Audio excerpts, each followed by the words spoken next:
Jag heter Hebba. Jag är palestinier, född i Libanon och uppvuxen i delvis Kuwait och Cypern. Jag är en nomad inombords. Har jag alltid känt att vad är nästa stationen? Jag har 2 barn och jag jobbar som programledare på SVT.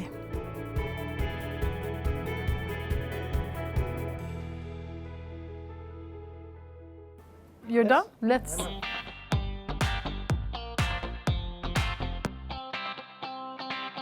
Jag kom till Sverige för ungefär 19 år sedan, eller 20 år sedan som kärleksflykting. Jag träffade en svensk man för många år sedan och vi bestämde oss för att vi ska gifta oss. Och så bodde vi på Cypern för att jag skulle aldrig tänkt att flytta till Sverige. Utan det är Cypern som jag betraktade då som mitt hem. För där var jag också accepterad. Det var ingen som tyckte att jag var en konstig invandrare eller något annat. Utan Cypern, liksom, de är ju glada för att få in människor. För att då var de lite beroende av att det fanns turism. Men sen, så vi gifte oss, vi bodde där i 3 år. Men sen blev hans mamma jättesjuk och hans pappa dog. Och då tänkte vi, men vi åker dit i 3 år och tar hand om mamma. Och mamma levde i 12 år och var sjuk. Och så fastnade vi här. För sen blev det barn och sen blev det jobb och sen gick det. Och min pappa dog på Cypern. Så att det blev ju liksom, men nu är vi här.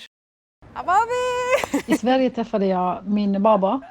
Pappa Elias, alltså en bonuspappa som jag fick träffa här. Och när jag inte jobbar så brukar jag vilja umgås med honom. شو كباب اليوم؟ هلا الكباب هلا أحلى شيء بالدنيا. في مسلسلات؟ والله احيانا بس بقى اشوف مسلسل بالصدفه يعجبني اقوم اتابعه ثاني يوم انسى اين محطه كان واين ساعه. هلا كلهم صاروا على اليوتيوب. بس بينزلوا مؤخرين. عندي 500 محطه يا عمي. Jag växte upp i Libanon, eller jag var barn i Libanon under inbördeskriget.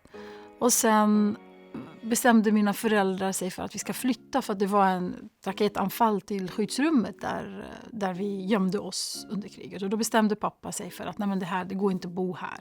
Så vi flyttade till Kuwait. Och där fick jag lära mig hur jag kommer från en kristen familj, hur det är att vara både utlänning men ha fel religion eller religion som inte funkar riktigt. Lärde mig också prata på en viss dialekt för att man ska kunna vara accepterad. Och sen när jag var i tonåren så bestämde sig min pappa för att flytta sitt jobb till Kuwait. Han hade ett företag, till Cypern. Så bodde jag på Cypern och där gick jag på universitet. Och sen kom jag till Sverige. Så det har varit präglat av flytt, kompisar som kommer och försvinner. Man får lära känna kompisar och sen får man säga hej då till dem. Också väldigt mycket av längtan. Jag har alltid längtat till någonting. Mina kompisar, mina kusiner, familjen. Min mamma också levde i längtan för hon längtade efter sina syskon och så. Oavsett vad pappa tog hela släkten till Cypern, bjöd alla, betalade deras biljetter, hyrde ett jättestort hus.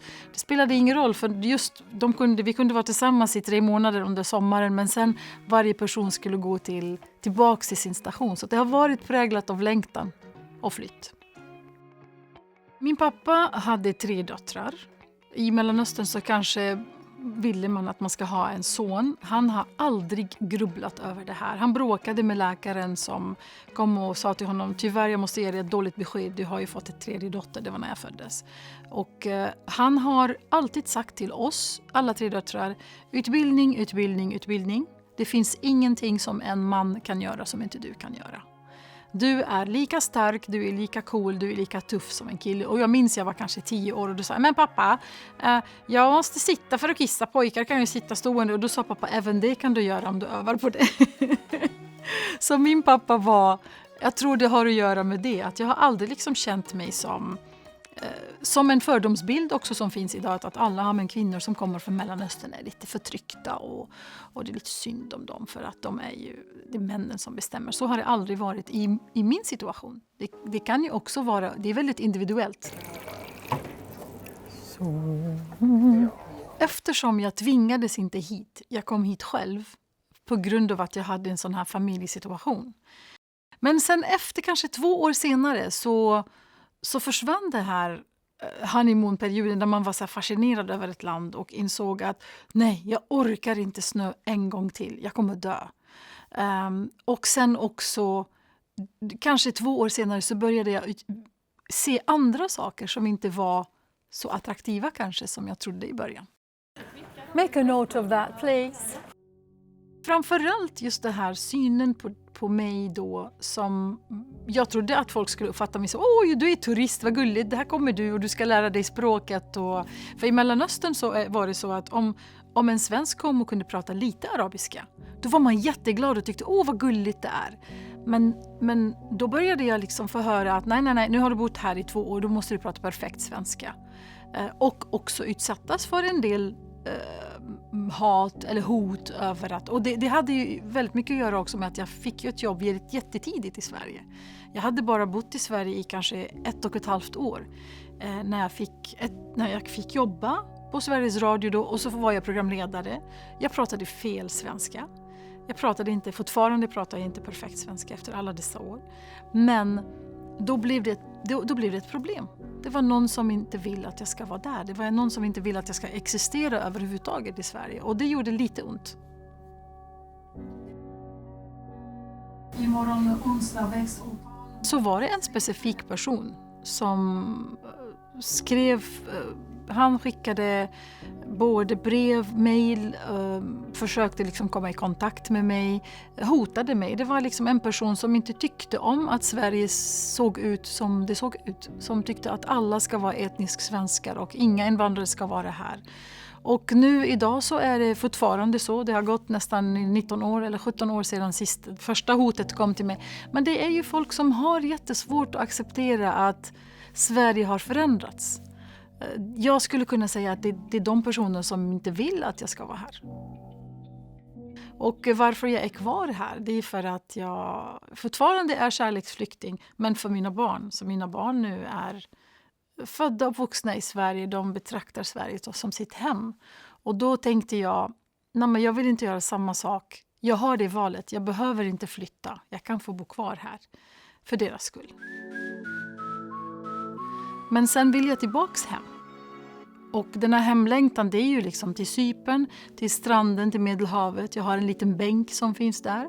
Och då brukar jag alltid säga så här, men det är ju, när jag är klar med allt som jag behöver göra här, då kommer jag åka tillbaks till min bänk vid havet, vid Medelhavet.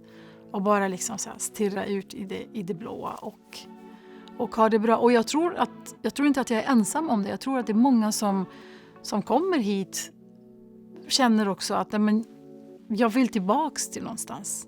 Jag kan inte bara vara här hela tiden. Och vissa bara tar saxen och klipper det och sen startar man ett nytt liv här.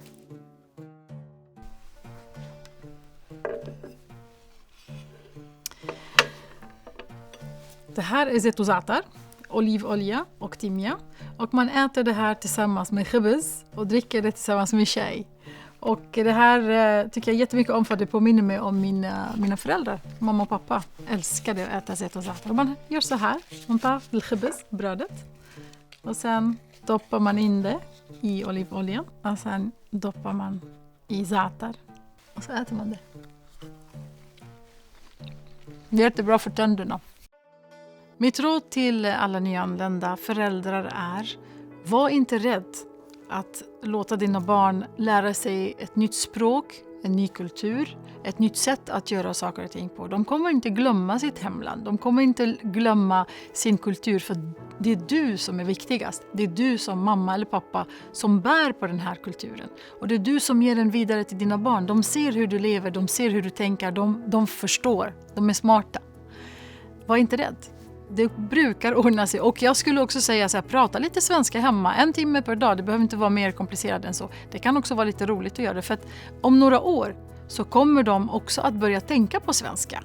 Och när du pratar ditt språk med dem så kommer de alltid svara på svenska. Så det kan vara bra att göra det bara för att kunna fortsätta kommunicera med barnen på ett bra sätt.